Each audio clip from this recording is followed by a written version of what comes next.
No Country for Old Men is a 2007 movie adaptation of a thriller novel written by Cormac McCarthy, which was originally published in 2005. Since I've been a huge fan of the movie for a long time, I figured I'd have to check out the book too, and I recently purchased a copy. Since it was an adaptation, there was obviously a lot of material in the novel that didn't make it into the film, or that was simply changed entirely. And in this video, I'd like to cover where I think the movie shines, where it doesn't, and how I think the novel compares. But first, I should establish why the story itself is so good.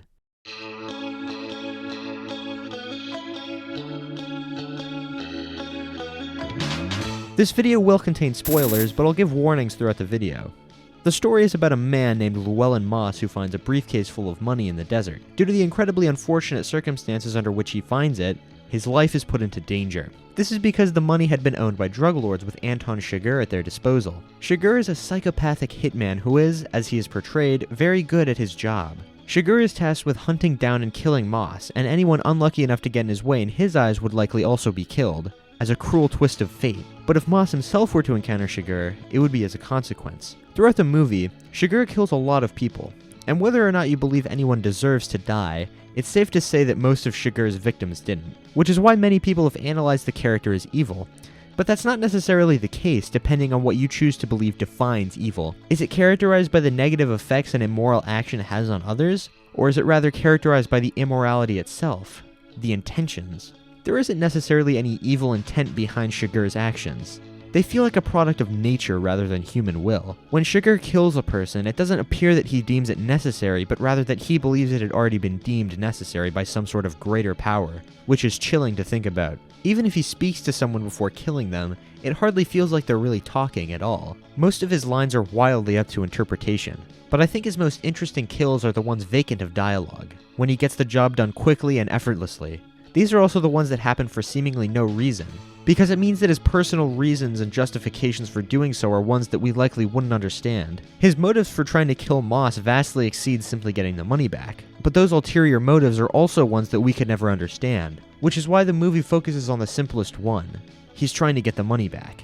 It doesn't seem that Chigurh necessarily takes pleasure in killing people, but rather that sometimes he sees it as something that must be done, and he's okay with that because of his deterministic and generally emotionless attitude toward his fellow man. Chigurh appears as an unstoppable force, which denotes the overarching themes presented by the narrative. Ed Tom Bell is a sheriff approaching retirement who is on Chigurh's trail throughout the story, but as we're shown at the beginning, it seems even law enforcement is not an immovable object in the face of Chigurh. And despite Bell's efforts, he's left utterly horrified by what he's seen, and more so by what he was unable to put a stop to. No Country for Old Men is one of the most unique stories I've ever experienced. It is what good fiction should be. The events of the story play out realistically in spite of the unrealistic circumstances, and I think it's time to look at the strengths and weaknesses of both presentations of the story.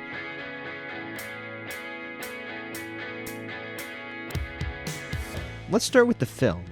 The strengths of the film obviously lie in the visual storytelling. A live-action film is always going to be a more realistic telling of the story, a medium that this one in particular benefits from. In my opinion, live-action is the best medium for most realistic fiction stories. Most live-action fantasy movies would simply work better in the medium of animation. Something like a weird alien or weird superpowers would look much better that way, especially concerning stories adapted from a comic. I vastly prefer Invincible to something like the live-action adaptation of Marvel Comics. I think superheroes just work better that way. But it's not quite as simple as animation is for fantasy and live action is for realistic fiction. For example, recently I read a graphic novel called Lucky Penny. It was realistic fiction, but the fact that it was a comic allowed for a far more expressive application of the characters. This was due to the exaggerated and, at times, goofy facial and bodily expressions, but also due to the creative use of color for the character designs and backgrounds. If that was adapted into a movie, I'd prefer if it was animated. But I think the beauty of No Country for Old Men lies in the strikingly realistic facial acting and bleak color palette of the shooting locations. Javier Bardem's portrayal of Anton Chigurh is one of the most convincing performances I've ever seen in cinema. In an interview, Javier explained that he would get into character by acting as if a greater power or order of the universe was dictating his actions. The challenge was to create this person who would feel nothing. He will follow his own ethics, no matter what, and he will do it against his own will. I guess that's the crazy part. Like if something beyond his control or over him is telling him how to act. As an actor, that's the world that I kind of created for myself to, I guess, justify Anton Chigurh's actions. What's fascinating about good acting like this is that in this interview, Javier simply feels like a guy. Which he is. But people still tend to fear his appearance. Please don't hurt me.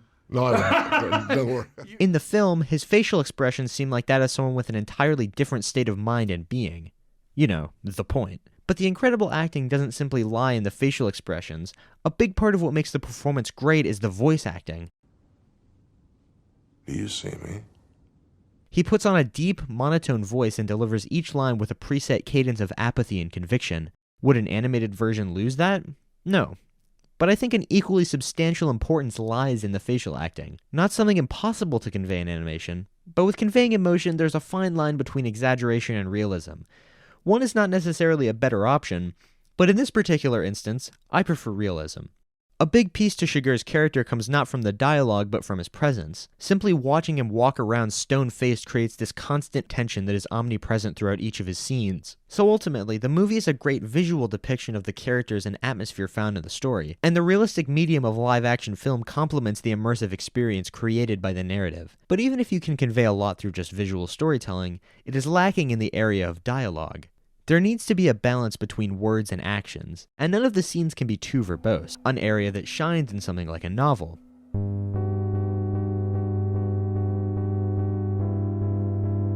Speaking of which, how is the novel? The novel is a brilliant demonstration of Cormac McCarthy's incredible writing capabilities. He provides a cohesive and engaging description of what the characters are doing and thinking, and with this particular work of writing, it has strengths lost in the film adaptation. For starters, there are fundamental differences between the mediums. In a film, you can see and hear what's going on, but in a book, you can describe much more than that. In the book, there's a scene where Chigurh enters a room that Moss is hiding in, and as he enters, this sentence describes as follows: "The man was no more than 10 feet away.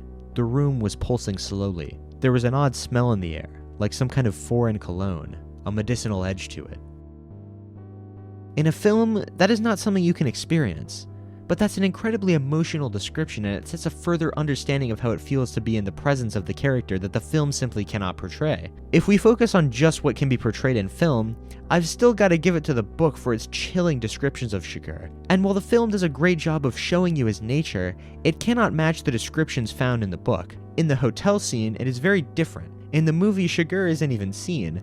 But in the book, Moss actually gets the drop on Chigurh and gets him to disarm himself by turning on the shower and closing the bathroom door and hiding under the bed and sneaking up on him. Despite him having the upper hand, the way the writing poses Chigurh in this scene makes Moss still seem completely powerless. He switched on the overhead light and shut the door. "Look over here," he said. The man turned his head and gazed at Moss.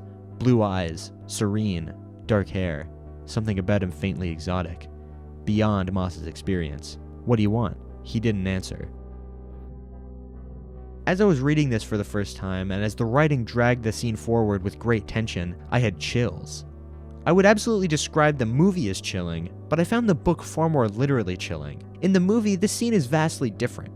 Moss leaves through the window immediately, and you don't even see Chigurh until the tail end of it, which adds to the tension in its own way, but in the book, there's simply a level of vital information that is represented in the movie reasonably well, but not enough to match the tension featured in the book. Continuing the scene, Moss takes Chigurh down the hallway, gun trained at his waist. He started to tell him to put his hand back up, but something told him that it didn't really make any difference where the man's hands were. The bathroom door was still open, the shower still running. "You show your face at the head of these stairs and I'll shoot you." The man didn't answer. He could have been a mute for all that Moss knew. "Right there," Moss said. "Don't you take another step." He stopped. Moss backed to the stairs and took one last look at him standing there in the dull yellow light from the wall sconce, and then he turned and doubled down the stairwell, taking the steps 2 at a time. He didn't know where he was going. He hadn't thought that far ahead. In the lobby, the night clerk's feet were sticking out from behind the desk. Moss didn't stop. This was the moment in the book when I started to realize how frightening the circumstances presented by this story truly are. It wasn't something that the movie fully allowed me to experience. The writing perfectly shares Moss's emotions with the reader.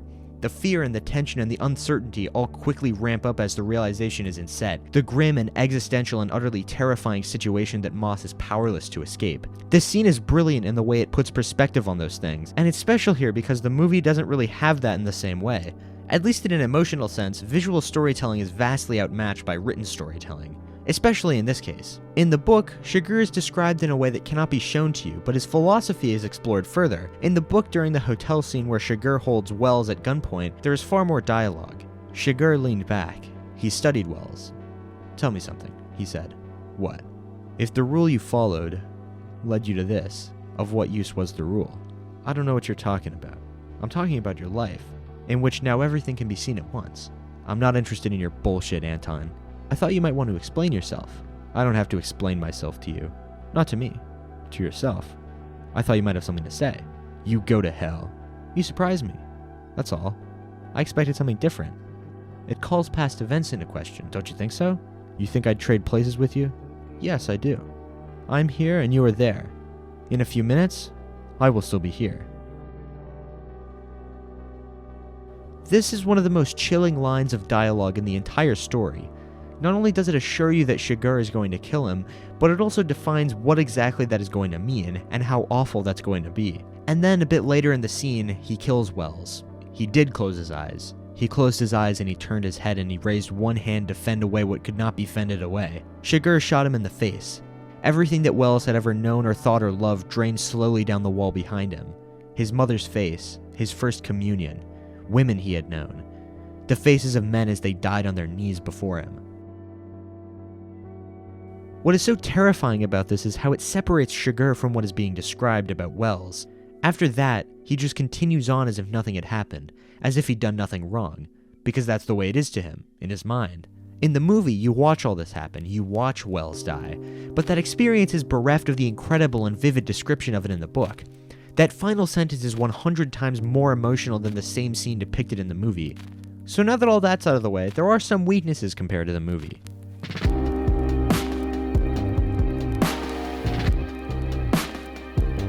Mainly things that were cut from the movie for good reason. I've mentioned things that didn't make it into the movie that I did like, but I can mostly see the logic behind those decisions, even if it would be really cool to have seen some of them in the movie. Now, something cut from the movie I didn't understand. There's a character brought up named Torbert, and this could just be my fault, but I never understood who Torbert was or what their purpose in the story was. The movie plays out just fine without the character, and I largely forgot most of their appearances in the book, so I honestly have no idea what they were for. There were also differences I was more neutral towards, such as the fact that we spend a bit more time with Wells. There's an entire scene that didn't make it into the movie where he explores the hotel from the Moss and Chigurh showdown, in which he finds an old woman shot dead by Moss's buckshot caught incidentally in the crossfire, who had been there for some time. I enjoyed seeing more of Wells' character in the book, but I would have been fine either way. There was also a major difference regarding Moss's death near the end. In the movie, he checks into a motel and dies there, but prior to checking in, he meets a woman sitting by the pool and refuses her offer for a beer. I assume this character in the movie is a translation of this one character in the book who we spend considerably more time with. In the book, Moss picks up a young hitchhiker who claims to be 18, but she is described as appearing younger. She tells Moss she's traveling to California, but it's not quite clear why. It's insinuated that she's on the run, quite like Moss himself. And since he can empathize with that, he gives her $1,000 to help out. They go to a motel and check into separate rooms, and at night they have some beers together outside. During most of these scenes, the two of them are simply talking. I actually quite enjoyed them. I found their conversations not only really interesting and insightful, but really fitting for Moss's character that recontextualized him in a way I wouldn't have thought of otherwise. But this is the same hotel that Moss dies in, the same one we see in the movie. And it's far more saddening because not only is Moss killed, but the hitchhiker is killed too, which is really sad in its own right. She was a functionally innocent bystander to the circumstances under which Moss was endangered. But also, it's because of the difference in the legacy Moss left behind. In the movie, he died no more than on the run, but in the book, he was described as having checked into the motel with another woman, and as Sheriff Bell puts it, I don't reckon his wife is going to like that part of it neither. The character is somewhat irrelevant to the plot, but I enjoyed the difference nonetheless, and perhaps it would have been cool to see that in the movie as well. But who knows? Now, I think it's about time we talk about that question in the title of this video. Which is better? I could go on about how it's complicated and both versions are special in their own right and shine at different things, which is true, but you already know that. I've spent a large portion of this video explaining that. That's ultimately what it's about. That would be lazy. I don't want to leave the question unanswered, and I won't. I do have a personal favorite version of the story, but regardless of what I say, I heavily encourage you to go experience both. I'm sure a large percentage of you watching have only seen the movie, and if I haven't made it clear, the book is really good too. So, my answer to the question, which version of No Country for Old Men is better? Overall, I preferred the book. I found the art more striking and appreciable, and I think that made the experience more enjoyable. Obviously, that wasn't an easy decision. The acting and cinematography in the movie is some of the best I've ever seen. It's my favorite movie by quite a bit, and it absolutely deserves credit for that. But in my opinion, the book was simply a better experience of the story. And before you go, I just want to let you know I plan on making this type of video into a series, book versus movie or something like that. Comparisons between all types of books and their respective movie adaptations. I have a few ideas, but you'll just have to wait and see.